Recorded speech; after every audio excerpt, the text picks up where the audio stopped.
번째 시간으로 골로새서 24번째 말씀입니다.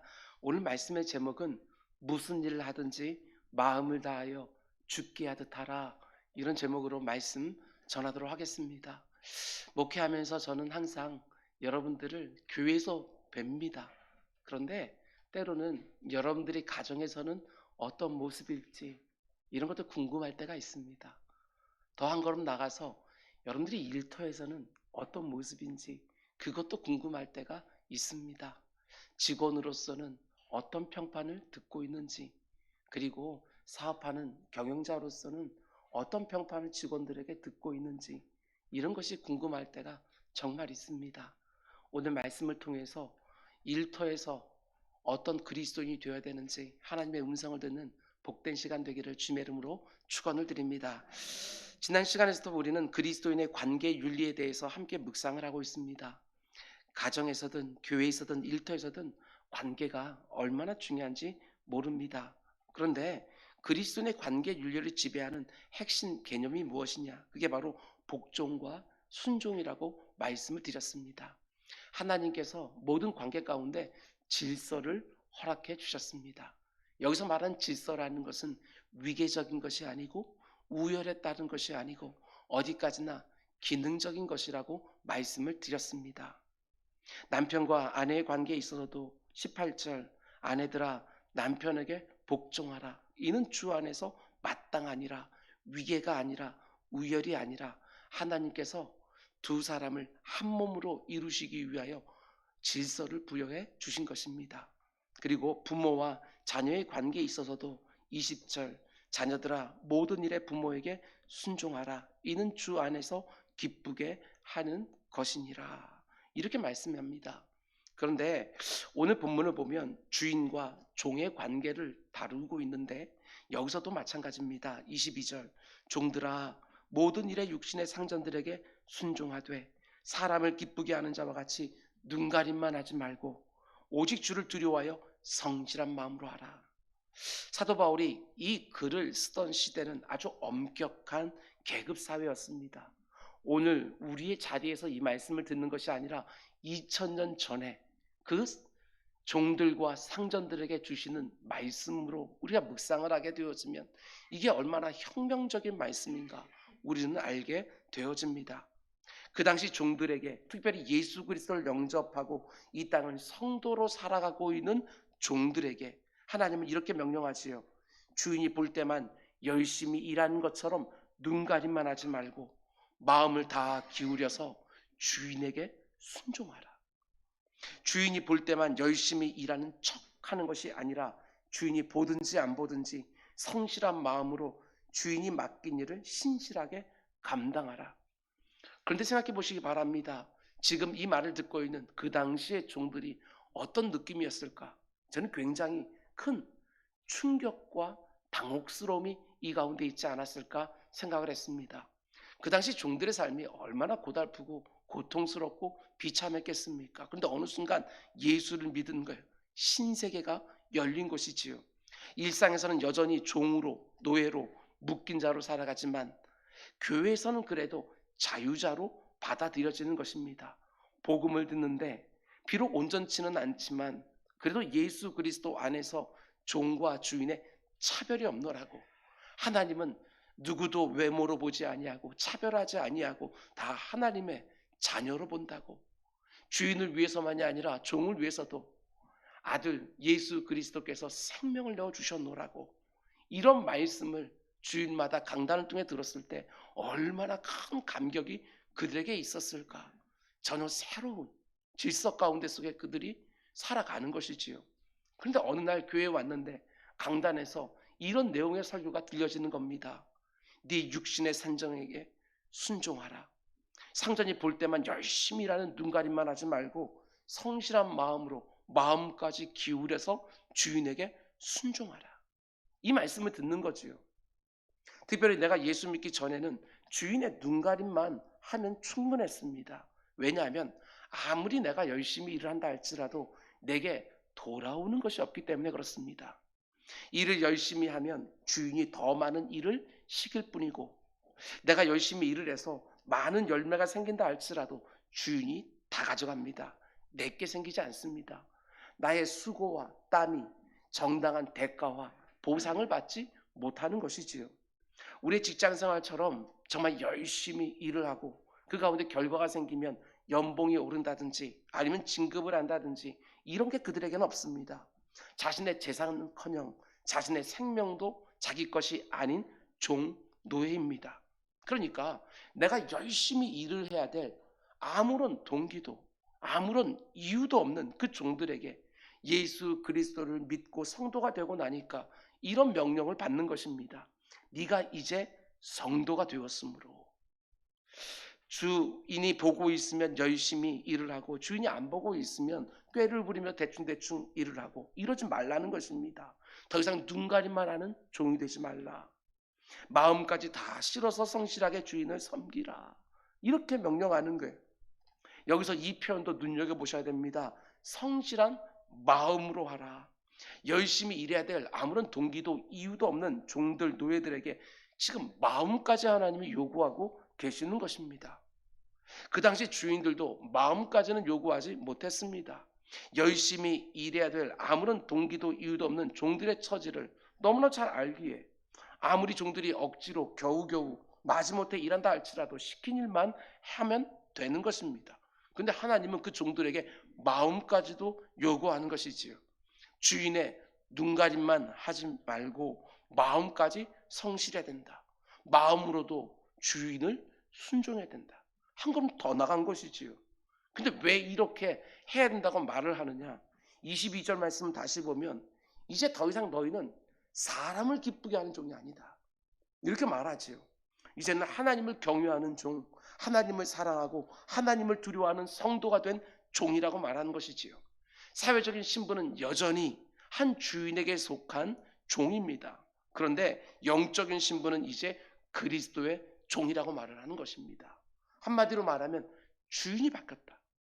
이제 너희의 주인이 바뀌었다.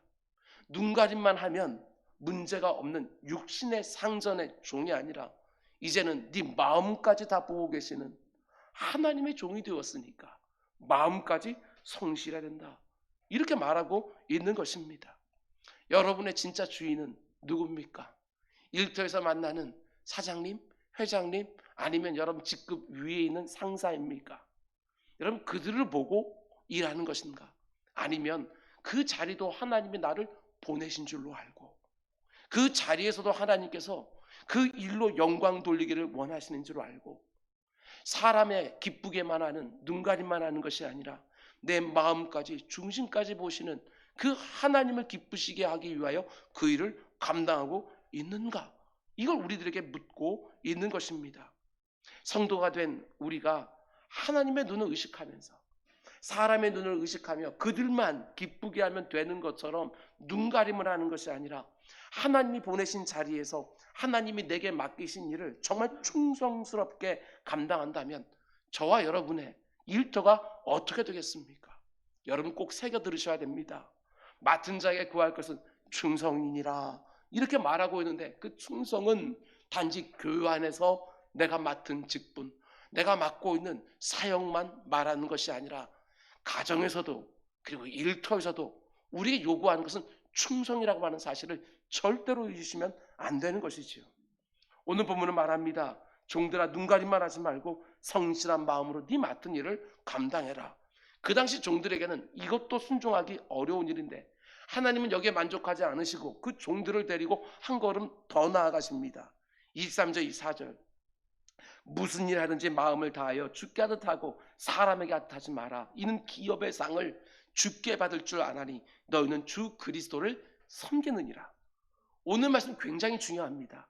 제 인생 가운데 속에서도 마치 뭐가 확 열리는 것처럼 제게 도전을 주었던 말씀이고 제 인생 가운데 모든 것 하나하나의 의미와 가치를 새롭게 해주셨던 말씀이기 때문에 그렇습니다.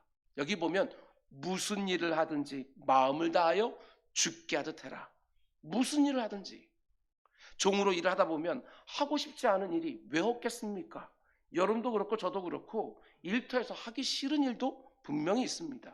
그런데 내가 하기 좋아하는 일이든지 내가 하기 싫어하는 일이든지 내가 잘하는 일이든지 내가 못하던 일이든지 무슨 일을 하든지 마음을 다해서 해라.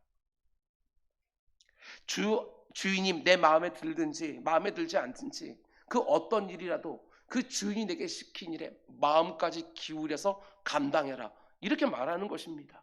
종에게는 충격적인 명령이지요. 자기 주인이 마음에 들든지 안 들든지 시키는 일이 자기가 좋아하는 일이든지 좋아하지 않는 일인지 그거 따지지 말고 그 일도 죽게 하듯 해라. 이게 얼마나 충격적인 명령인지 한번 보시기 바랍니다. 23절에서 죽게 하듯 하라 이렇게 말해놓고 나서 이어지는 24절 말씀 보게 되었으면 너희는 주 그리스도를 섬기기 때문이다. 이렇게 말합니다. 왜 이게 제가 충격적이라고 말하냐면 자기 육신의 주인을 섬기는 일과 내 영육의 주인 되시는 예수 그리스도를 섬기는 그 일을 동일선상에 놓고 지금 이 말을 주고 있기 때문에 그렇습니다.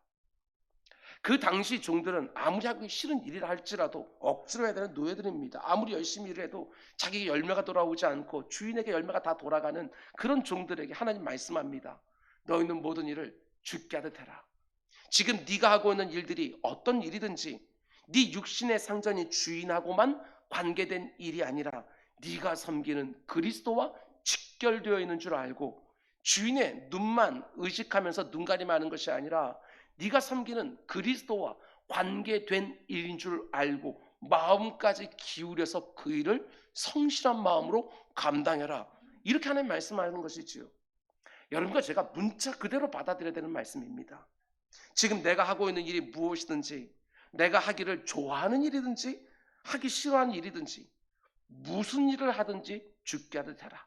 그 일도 주님을 위한 일인 줄 알고 마음을 다하여 성실하게 해라. 이 말씀이 왜 여러분과 저에게 귀하고 중요한 말씀이 됩니까? 바로 여기서 잘 들으십시오. 성과 속의 구분이 사라집니다. 무슨 일을 하든지 우리가 일반적으로 생각하고 있는 성스럽고 거룩하고 경건한 일 그것이 아니라 무슨 일을 하든지 죽게 하듯 하게 되었으면 그 일도 얼마든지 성스러운 일, 거룩하고 경건한 일이 된다는 말 아니겠습니까? 많은 성도들이 하나님을 섬긴다고 할 때 흔히 이렇게 생각합니다.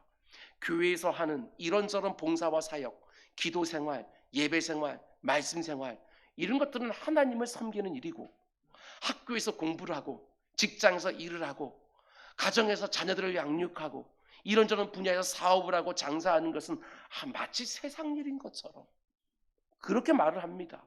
한마디로 교회 안에서 하는 일들과 교회 밖에서 하는 일들의 연속성이 없습니다. 이게 얼마나 위험한 생각인지는 몰라요. 그런데 무슨 일을 하든지 죽게 하듯 하라 하는 말씀은 교회 안에서 네가 하는 일과 교회 밖에서 하는 일이 불연속성이 일어나지 않도록 동일하게 하나님을 영광을 돌리는 일인 줄 알고 주님 일을 하는 것처럼 그 일을 감당해라. 학교에서 공부를 열심히 하는 것도 하나님을 섬기는 일이고 직장에서 성실하게 일하는 것도 내가 사업을 하고 장사를 하는 것도 가정에서 자녀들을 양육하는 것도 모든 일들이 다 하나님을 섬기는 일이라고 말하는 것입니다. 학교에서 공부를 할 때도 죽게 하듯 해라. 주님의 면전 앞에서 공부한 것처럼 해라. 직장에서 일을 할 때도 죽게 하듯이 그 일도 주님의 일인 줄 알고 감당해라. 가정에서 자녀를 양육해도 죽게 하듯이 사업을 하고 장사하는 것도 죽게 하듯이 그 모든 일들이 내가 하나님의 섬기는 일이라고 생각할 때 여러분 우리들의 모든 삶의 자리가 얼마나 달라지겠어요. 정말 달라지지요. 공부하고 직장일하고 자녀를 양육하고 사업하고 장사하는 자세와 태도가 달라지지 않겠습니까? 마음 자세가 달라지는 거예요. 마치 예배하는 것처럼 공부를 하고 마치 하나님 앞에서 찬송하는 것처럼 자녀를 양육하고 마치 무릎을 꿇고 절절하게 전심으로 기도하는 것처럼 내게 맡겨진 일들을 감당하고 하나님께서 우리들에게 그것을 요구하시는 거예요. 무슨 일하든지 죽게 하듯 해라. 그게 바로 그리스도를 섬기는 또 다른 방식이다. 이렇게 말하는 것입니다. 예배, 교회에서 예배 드리는 것과 일터에서 내게 맡겨진 일들을 성실히 감당하는 것을 동시에 동일선상에 놓고 연속성을 가지고 하라고 말하는 것입니다. 오늘 이렇게 예배를 열심히 드렸다고 한다면 그 가운데 속에서 내일부터 시작되어지는 그 일상의 일터에서도 마치 주님의 면전에서 예배를 드리는 것처럼 그 정도로 정성을 다하여 신령과 진정으로 내게 맡겨진 일들을 성실하게 감당해라, 이렇게 말하는 것입니다. 그러면 성도들의 일상이 어떻게 되겠습니까? 일상에서 지금 내가 하고 있는 모든 일들의 의미와 가치가 새로워지는 것입니다. 하나님을 섬기고 하나님을 위해서 살고 싶어하는 진실한 성도들에게 일상에서 지금 내가 하고 있는 모든 일들이 하나님이 섬기는 일들이 되어지는 거예요. 너무나 평범해 보이고 매일매일 반복되어지는 것 같은 일들도 그 가운데 의미가 담기기 시작하는 것입니다. 찬송가 442장을 보게 되어지면 이런 가사가 나옵니다. 밤 깊도록 동산 안에 주와 함께 있으려 하나 괴로운 세상에 할 만해서, 이렇게 말합니다. 왜 이런 가사를 썼는지 충분히 이해합니다. 주님과 독대하여 주님을 마음껏 누리는 것이 너무나도 행복해서 이런 가사로 노래한다는 거 알고 있습니다. 그런데 밤 깊도록 동산 안에서만 주님과 독대하고 괴로운 세상으로 나가는 게 아닙니다. 주님께서 내게 맡긴 사명이 있는 자리로 나아가는 것입니다. 그 동산 안에 주님은 그냥 모셔두고 나 혼자 나가서 고분분투하면서 괴로운 것들 다 참아내면서 그 일을 감당하다가 다시 밤 깊은 동산에 와서 주님과 교제하면서 쉼을 얻는 거, 이게 말하는 것이 절대로 아니라는 것입니다. 예배를 드리고 이렇게 주일날 성도들과 교제하고 찬송 드리고 이 모든 것이 너무너무 좋은데 월요일만 되어지면 우리 성도들이 직장에 나가는 발걸음은 너무너무 무겁게 괴로운 세상으로 억지로 어쩔 수 없이 겨우겨우 나가는 거 아니라는 것입니다. 하나님은 우리에게 원하는 게 그게 아니라는 거예요. 학교에 가서 공부하고 직장에서 일을 하고 사업을 하고 장사를 하고 아이들 키우는 일들까지 하나님을 섬기는 연장선에서 새롭게 보이기 시작하는 거예요. 이게 바로 우리가 믿는 기독교라는 것입니다. 우리가 믿는 기독교는 여러분과 저를 단지 종교적인 천재로 만드는 것이 결코 아닙니다. 그게 기독교가 아닙니다. 일상에서 내가 하는 모든 일들의 가치와 의미를 새롭게 해주는 것이지요. 그 어떤 일을 하든지 주를 위해서 하는 일인 줄 알고 그 어떤 것도 소홀히 여기지 아니하는 일상의 성실로 데려가는 것, 이게 바로 기독교예요. 제가 늘 말씀드리는 것처럼 신앙생활은 단지 교회 생활이 아닙니다. 그렇게 작은 개념이 아니에요. 교회 생활과 일상생활이 따로따로가 아니라 연속성을 가지고 있습니다. 예배를 정말 은혜 가운데 속에 하나님을 느끼면서 예배를 드렸다고 한다면 그 하나님이 충만한 가운데 일상 가운데 속에서 그 하나님이 느껴지게 하는 것, 이것이 예배 가운데서 힘을 얻는 성도의 마땅한 바 아니겠습니까? 우리가 잘 아는 것처럼 사도 바울은 고린도전서 10장 31절에서 이렇게 권면합니다.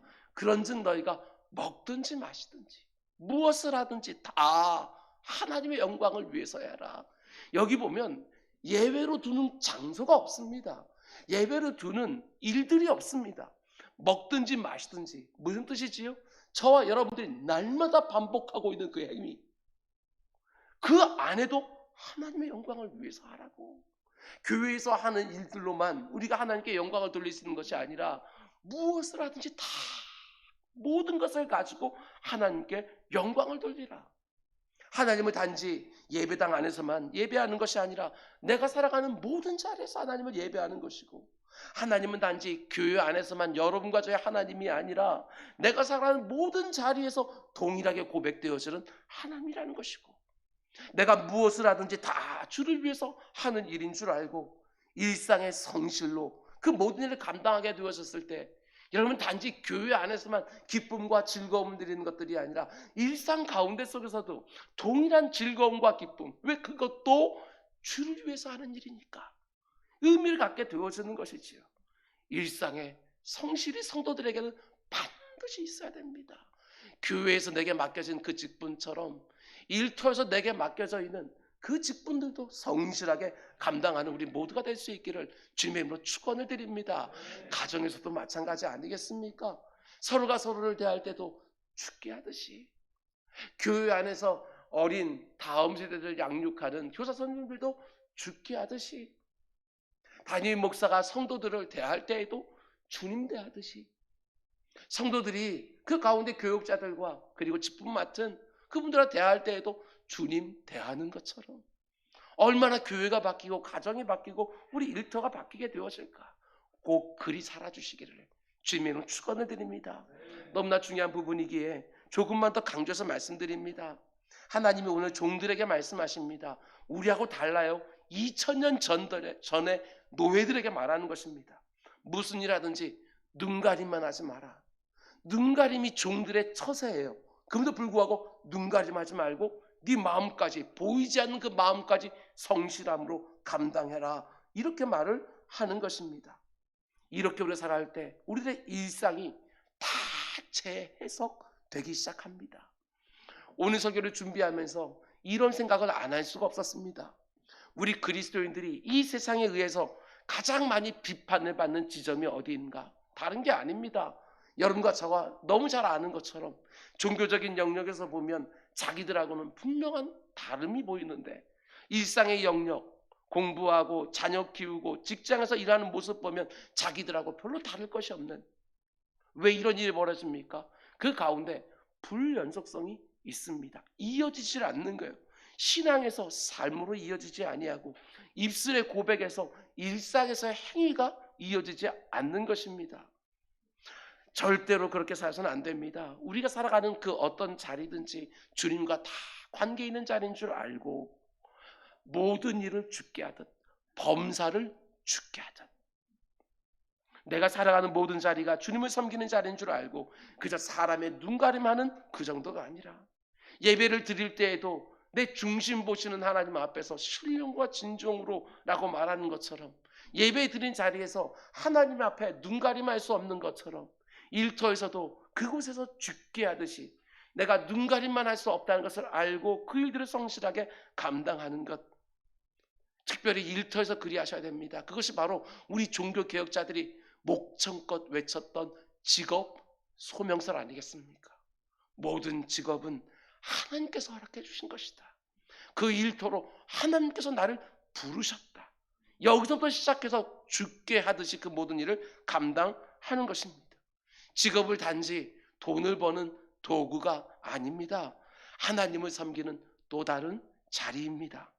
목사들만 거룩한 일을 하는 게 절대로 아닙니다. 그건 기독교가 아닙니다. 목사든 선교사든 평신도든 아무런 관계없이 선교지에 직접 나가서 복음을 전하든 선교지에 나간 사람들을 잘 돕는 선교의 삶을 살든 모든 역할이 똑같이 주님을 섬기는 줄 알고, 주님이 나의 모든 일상과 다 관계되어 있는 줄 알고, 나의 삶 전부를 가지고 주님을 예배하는 것처럼 나의 삶 전부를 가지고 주님 앞에서 범사를 가지고 삶의 예배를 드리는 사람들, 그들이 바로 성도라는 거예요.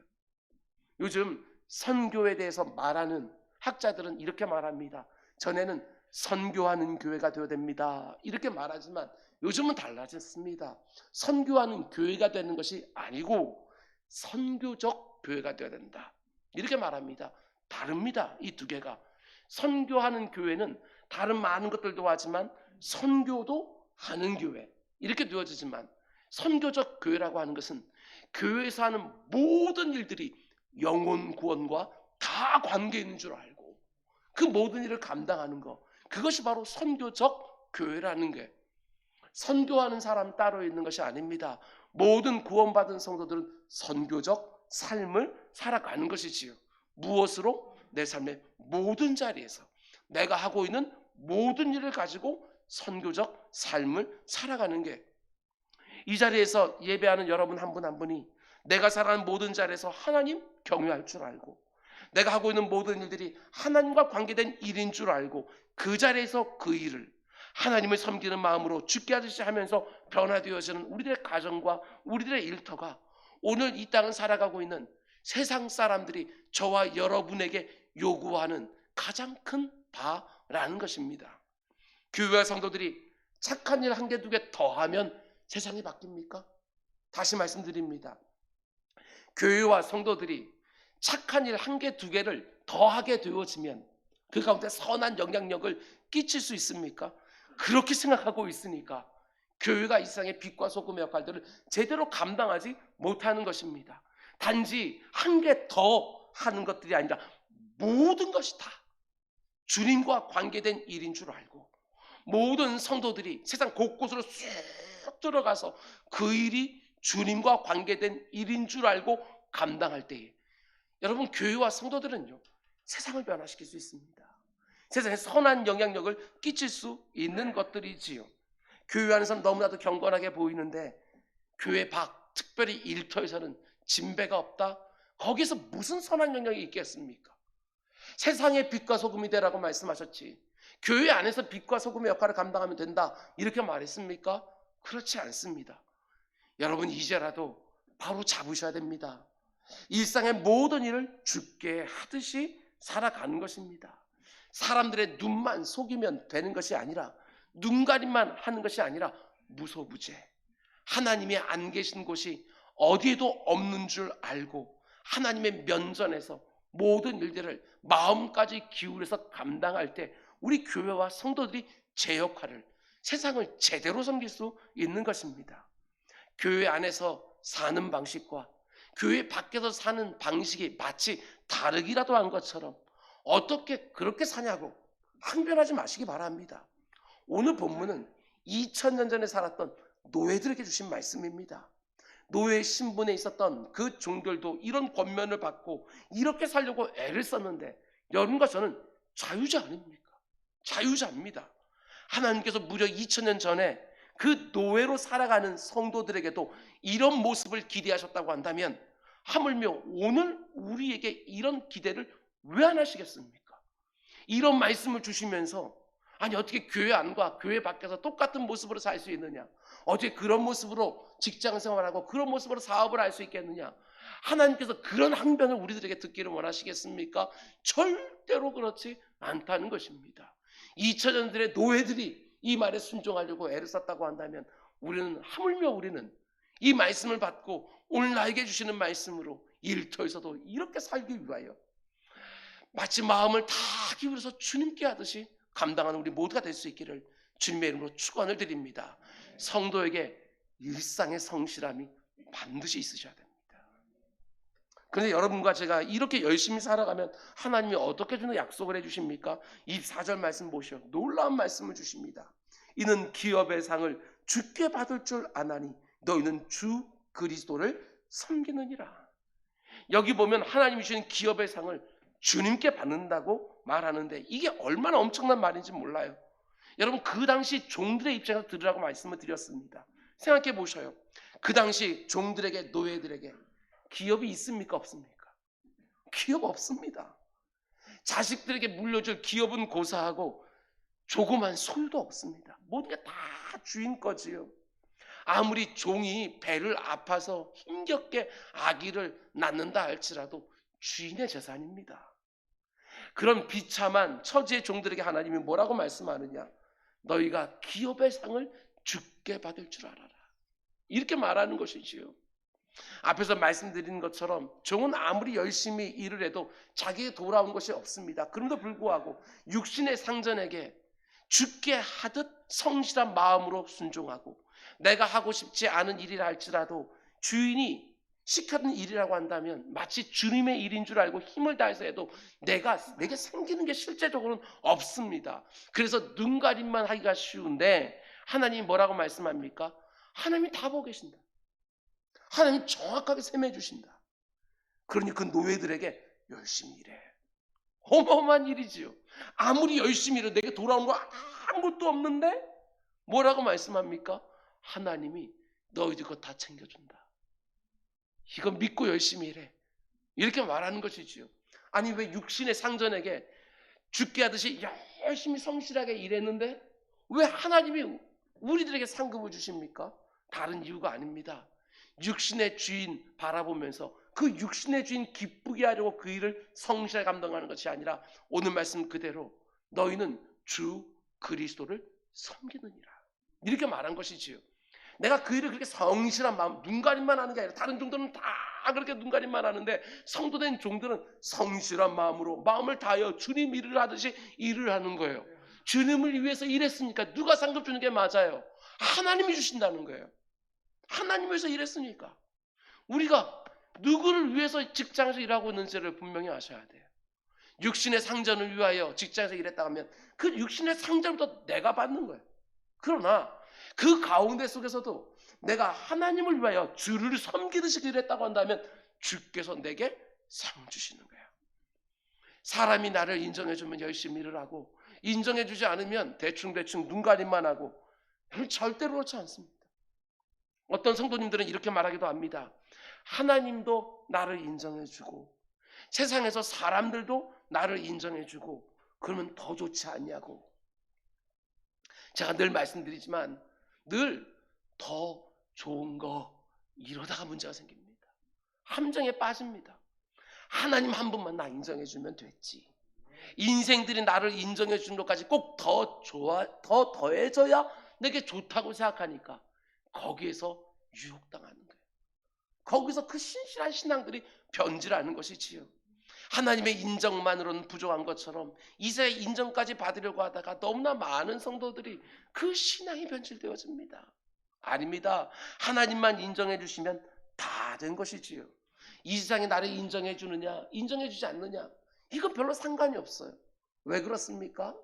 여러분, 이 세상의 사람들은 우리가 마음까지 다 기울여서 그 일을 하고 있는지 아니면 눈가림만 하면서 그 일을 하고 있는지 잘 모릅니다. 우리 외모만 보고 있으니까 모르는 것이지요.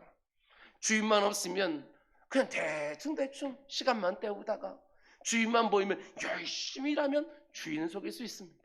그러나 하나님은 속지 않으시는 것이지요. 내 영과 육을 다 주관하시는 하나님은 다릅니다. 모든 일들을 죽게 하듯이 했던 것들 주님이 보고 아시고 주님의 방식으로 우리들에게 그 대가와 보상을 해주시니 너희들이 주인을 보지 말고 하나님을 의식하고 그들은 모든 것을 감당해라. 거기까지만 너희들의 일이다. 이렇게 말해 주는 것이지요. 우리가 믿는 하나님은 절대로 눈가림에 속지 않으십니다. 성경 기가 막혀요. 하나님이 기업의 상을 주신다 하고 24절에 말해놓고 곧바로 이어지는 25절에서 이렇게 말하지요. 불의를 행하는 자는 불의의 봉을 받으리니 주는 사람을 외모로 취하지 아니하십니다. 본문을 묵상하면서 왜 이런 말이 나오는지를 보셔야 되는 거예요. 다른 곳에도 불의라고 하는 말들이 많이 나오지만 문맥에서 여기서 말하는 불의는 뭘 말하는 것입니까? 눈가림만 하는 거. 이게 불의잖아요. 왜 불의가 되어집니까? 마치 하나님도 속일 수 있는 것처럼. 내가 눈가림하는 거 하나님도 모르실 것처럼. 이게 불의라는 거예요. 하나님은 절대로 네 외모 보지 않는다. 이렇게 말하는 것이지요. 제 자신에게도 적용해 봅니다. 얼마든지 담임 목사가 여러분 속일 수 있습니다. 눈가림 목회 할 수 있습니다. 왜 못하겠습니까? 여러분 보실 때만 경건한 척하면서 여러분 보실 때만 여러분 위하는 척하면서 얼마든지 눈가림할 수 있지요. 부교육자들이 맡겨진 일들 눈가림할 수도 있는 것이고 직분자들이 눈가림하면서 얼마든지 할 수 있어요. 하나님께서 그걸 모르시겠나? 다 아신다. 그게 불의라는 것입니다. 성도들은 속일 수 있어도 담임 목사는 속일 수 있어도 서로가 서로를 속일 수 있어도 절대로 하나님 속지 않으신다고 말하는 것입니다. 아무도 주목하지 않는 종이지만 하나님은 그들의 수고에 보상해 주십니다. 평생을 자신의 신세를 한탄하면서 눈가림했던 그 종들에게는 그 행한 그대로 하나님이 보응하시고 그러나 하나님을 언제나 의식하고 누가 보든지 안 보든지 그 충성 아닙니까? 맡은 일을 감당하는 그 종들에게는 하나님께서 어떤 방식으로든 그 대가와 보상을 반드시 해주시리라. 그걸 믿고 그 일 감당하라고 말하는 것입니다. 목회하면서 아무도 제 마음을 몰라준 것 같아서 때로는 서럽기도 하고 때로는 억울하기도 하고 때로는 외로워서 하나님 앞에 남몰래 눈물을 흘릴 때도 굉장히 많았습니다. 그런데 그 자리에서 아니지, 하나님만 알아주면 되지. 성도들이 알아주는 거 안 알아주는 거 내가 눈가림만 하게 되었으면 성도들 인정받을 수 있거든요. 그런데 그거 상관없이 눈가림하는 것들이 아니라 하나님 보시면 됐지. 하나님만 알아주시면 됐지, 이런 생각이 들 때마다 마음이 새로워집니다. 일터에서도 그리하라고 우리 모두에게 말하는 것입니다. 하나님만 알아주시면 됐지 하고 그 일터에서 성실한 마음으로 감당하게 되어질 때 그 삶 가운데 속에서 얼마나 큰 즐거움이 있는가. 사장님이 꼭 알아주고 인정해주고 이게 아니라 하나님이 알아주시면 됐지, 보든지 안 보든지 맡겨진 충성스럽게 감당하는, 범사를 주께 하듯이 하고 모든 일들을 주님 위에서 하는 우리 모두가 될 수 있기를 주님의 이름으로 축원을 드립니다. 그럼 이제 마지막으로 오늘 본문을 보면 하나님이 이제 주인들에게 말씀합니다. 4장 1절 말씀 함께 읽습니다. 시작. 상전들아.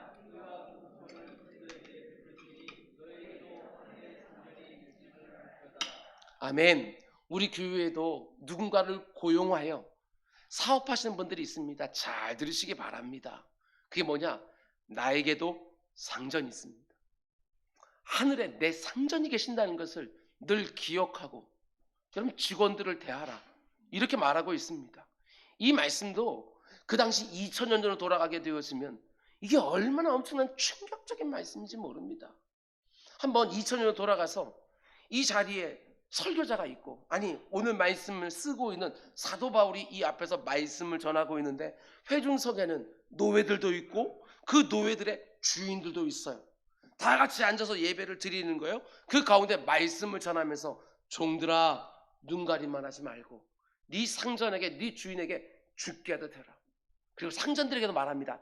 상전들아, 하늘 위에 네 상전 계시는 줄 알고 종들에게 함부로 하지 말고 종들에게 의와 공평으로 대하라, 이렇게 말하고 있습니다. 그런데 이런 생각 들지 않습니까? 종들에게 의와 공평을 대한다는 거, 그게 어떤 의미인지 그 당시에 주인들이 알기라도 했을까?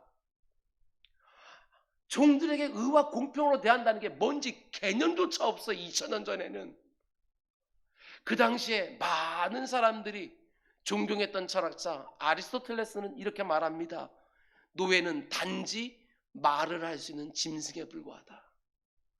이렇게 말해도 아무런 누구도 거기서 의의를 제기하지 않는 사회예요. 그 가운데 속에 주인들에게 너 종들 대할 때 의와 공평으로 대해. 소나 양이나 똑같은 재산에 불과합니다. 주인에게 생사여탈권까지 가지고 있어요. 종을 죽이든지 살리든지 내 재산이니까 내 마음대로 다 할 수 있는 세상이에요. 그런 세상 가운데 속에 의와 공평으로 종들에게 대해줘라, 이렇게 말하고 있는 거예요. 여러분, 의와 공평은 노예들에게 해당되는 말이 아닙니다. 그 당시에 자유자들, 특별히 로마 시민권자들에게나 해당되어지는 개념, 바로 의와 공평이에요. 짐승이나 도구에 불과한 노예들에게는 어울리지 않은 단어인데 지금 이건 혁명이지요. 강단에서 그 주인들에게 네 종들 함부로 대하지 말고 의와 공평으로 대해라, 이렇게 말하고 있는 거예요. 오늘날에도 그리스도인 사업가라고 말을 하면서도 이주 노동자들, 그분들에게 의와 공평으로 대하지 않는 분들 얼마나 많은지 모릅니다. 법에서만 위축되지 않게 되었으면 마음껏 그 가운데 내가 그의 생사를 다 붙들고 있는 그런 주인인 것처럼 행하는 경우들이 얼마나 많이 있습니까? 그런데 의와 공평으로 대하라고 언제? 2000년 전의 주인들에게 이렇게 말하고 있는 거예요. 엄청나지 않습니까? 그러면서 이렇게 말합니다. 너희도 하늘에 상전이 계신다고 잊지 마라. 왜 이런 말 할까요? 순종하기 어려운 것인데 사도 바울은 지금 그 당시의 주인들에게 이게 어떤 의미인지를 알게 해주시기 위하여 이 주인들아, 그런데 하찮은 미문 같은 지ren 같은 너희들도 하늘에 계신 하나님이 너를 어떻게 대해 주었느냐? 의와 공평으로 대해 주지 않았느냐? 하나님께서 너희들도 이렇게 대해 준 것을 정말 너희들이 알고 있다고 한다면 하늘의 상전이 되시는 그 하나님이 너희들 대한 것처럼 너희도 똑같이 네 종들을 대해 주어라, 이 말을 하는 거예요. 놀라운 일 아닙니까? 여러분, 그런데 이런 점을 보셔야 됩니다. 종들에게 주시는 권면과 주인들에게 주시는 그 권면, 그 둘 사이에 하나의 공통점을 발견할 수 있습니다. 그게 뭐냐? 다른 것이 아니라 종들이든지 주인이든지 양쪽 다 진짜 주인은 따로 있다. 이렇게 말하고 있는 거예요. 종들도 육신의 상전이 너의 진짜 주인이 아니라 주 그리스도를 섬기느니라. 주인에게도 너의 상전이 하늘에 계신 줄 알고 네 육신의 종들에게 주께서 너희를 대해준 것처럼 동일하게 의와 공평으로 대해주어라. 종과 주인의 그 격차가 얼마나 큽니까? 그 사회 가운데 속에서도 하나님께서는 사도 바울을 통해서 이 복음을 들려줍니다.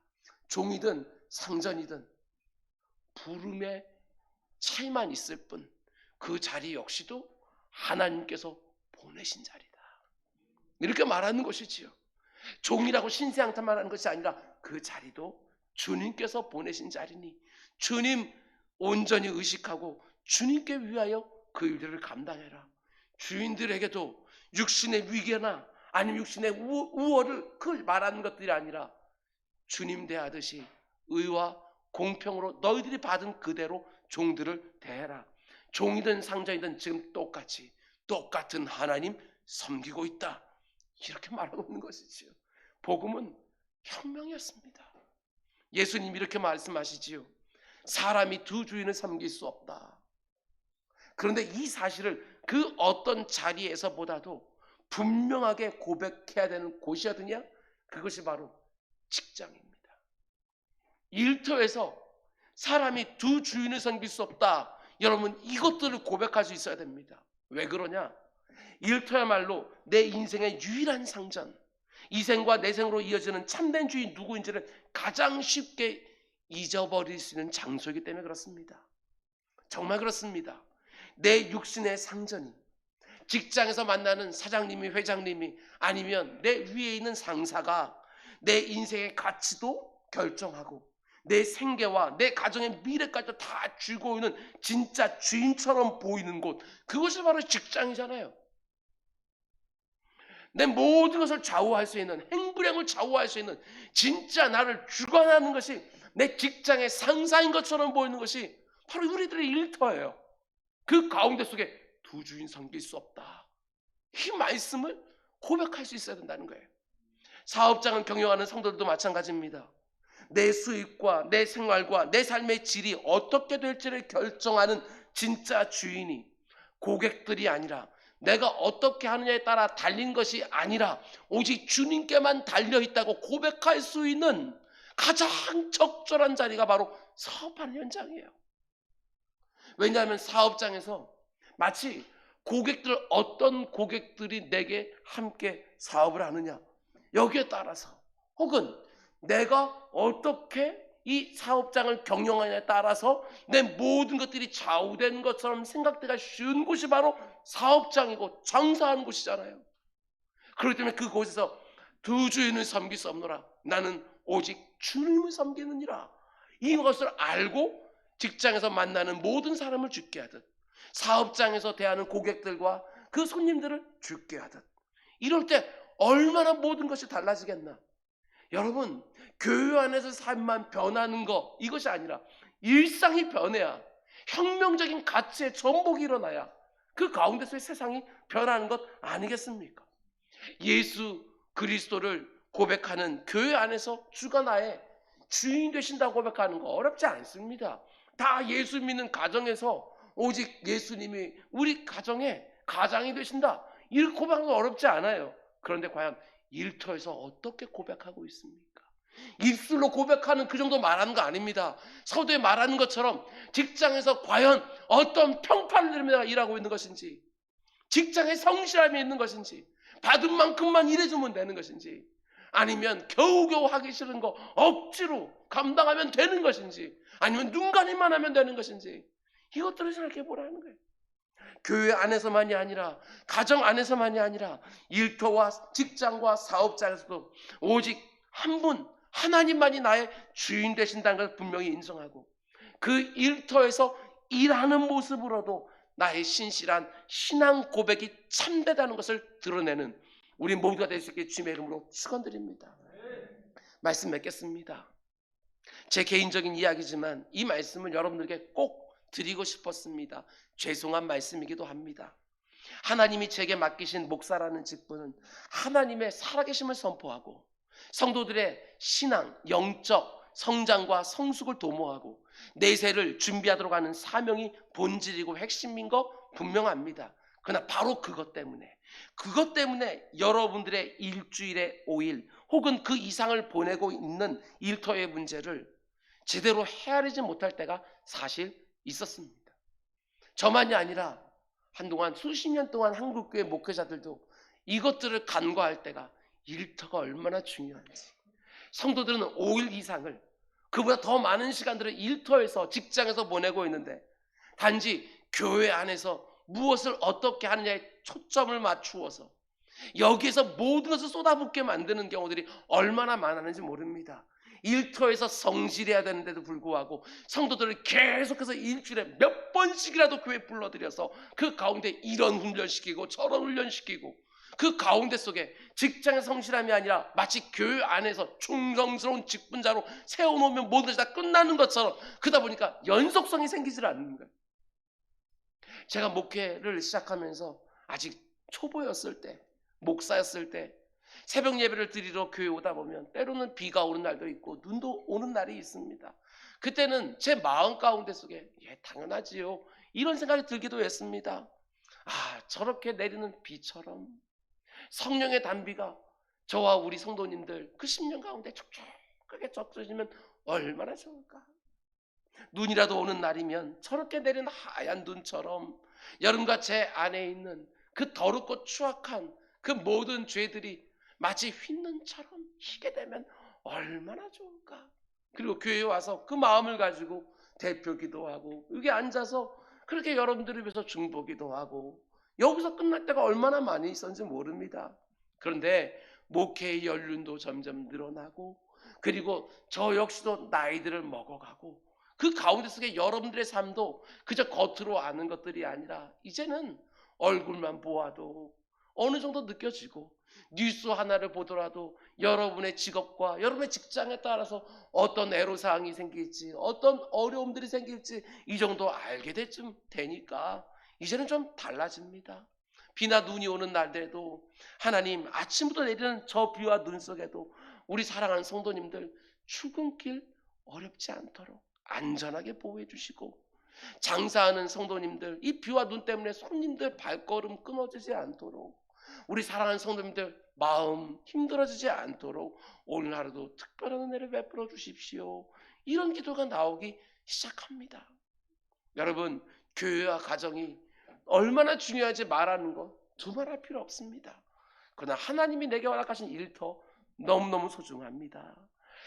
내 일주일 동안 가장 많은 시간을 보내는 곳이 바로 일터인데, 교회에서 보내는 시간이 요만큼이라면 가정에서 보내는 시간은 이만큼이고, 내 일터에서 보내는 시간은 이만큼인데 일터를 제쳐놓고 이 가정과 교회만을 놓고 목회하는 그 모습들이 얼마나 제 스스로도 어리석었을까, 이런 생각들을 다시 한번 해보게 되었습니다. 하나님이 오늘 이 아침 말씀합니다. 종들아, 육신의 상전들에게 순종하되 눈가림만 하지 말고 상전들에게 순종해라. 직장 생활하는 성도들아, 일터에서 무슨 일 하든지 네 마음을 다 기울여서 그 일 주님을 위해서 해라, 이렇게 말을 하는 것이지요. 직장에서 여러분들의 성실한 그 직장 근무 태도가 하나님을 기쁘시게 하고 여러분 주변에 있는 사람들에게 또한 선한 울림이 되어진 우리 모두가 되길 주님의 이름으로 축원을 드립니다. 상전들에게도 말씀합니다. 상전들아, 종들에게 함부로 하지 마라. 사업하는 성도들아, 직원들에게 함부로 하지 마라. 너에게 다 달려있는 거 아니다. 그들이 하나님 섬기는 거, 너도 하나님 섬기는 거, 모두가 똑같은 하나님 섬기고 있는 것이니까 하늘에 계신 상전을, 이신 하나님을 생각하고 하나님께 받은 그대로 직원들을 대해라, 이렇게 말하는 것이지요. 얼마나 이 세상이 변하겠습니까? 이 세상의 노사관계가 이렇게만 된다면 우리 일터가 어떻게 변할지 한번 생각해 보시기 바랍니다. 다른 사람들이 어떻게 하느냐 이거 신경 쓰지 마시고 성도들만이라도 이렇게 사업하고 이렇게 직장생활하게 되었을 때 우리의 일상이 어떻게 변할지 한번 생각해 보라는 거예요. 이게 가능하다 가능하지 않다 이렇게 말하지 마시길 바랍니다. 무려 2000년 전에 그 노예들과 그 주인들에게 주셨던 말씀들이에요. 오늘 저에게 주실 때는 그들과는 정말 다른 입장에서 받을 텐데 왜 우리들의 입술에서는 된다 안 된다 이렇게 말을 합니까?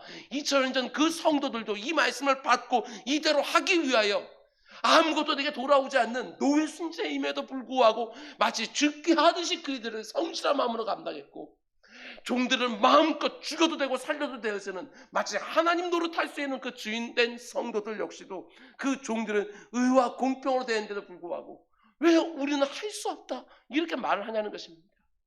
여러분과 저의 모든 인간관계의 핵심은 다시 말씀드립니다. 죽게 하듯입니다. 죽게 하듯. 누구를 만나든지 주님 대하는 것처럼 겸손함과 진지함으로 하는 것이고, 무슨 일 하든지 주님의 일을 하는 것처럼 눈가림으로 하는 것이 아니라 성실한 마음으로 충성스럽게 감당하고, 부부관계든 부모와 자녀의 관계든 노와 사회의 관계든 아니 성도와 목회자와의 관계든 너무나 엉망이 되어버린 이 시대에 하나님의 면전에서 그분의 시선을 늘 의식하고 그렇게 살아가는 그리스도인들의 그 독특한 아름다움이 여러분들이 가는 곳마다 드러나고 여러분들이 만나는 사람들에게 다 드러나서 우리 그리스도인들이 있는 자리가 복된 자리가 되어지기를 주님의 이름으로 축원을 드립니다. 기도하겠습니다. 사랑의 주님, 우리가 오늘 이렇게 예배를 드리고 오늘 이 밤 가족들과 잘 쉰 다음에 내일 아침이면 또 저마다의 일터로 나갈 텐데 우리의 마음 자세가 이제 좀 달라지게 해주십시오. 마치 교회 안에서만 하나님의 일을 하는 것처럼, 가정에서만 주를 기쁘시게 하는 것처럼 살아가는 것들이 아니라 내가 가장 많은 시간을 보내고 있는 그 일터에서도 주님 기쁘시게 하는 일인 줄 알고, 그 일도 주님 일인 줄 알고 일상의 성실함으로 하나님을 기쁘시게 하고 내 곁에 있는 사람들에게 정말 성도가 있는 직장이 얼마나 복된 것인지 드러내며 살아가는 우리 모두가 될 수 있도록 인도하여 주옵소서. 이 모든 말씀 예수님의 이름으로 기도드렸습니다. 아멘. 아멘. 오늘 말씀 생각하면서 우리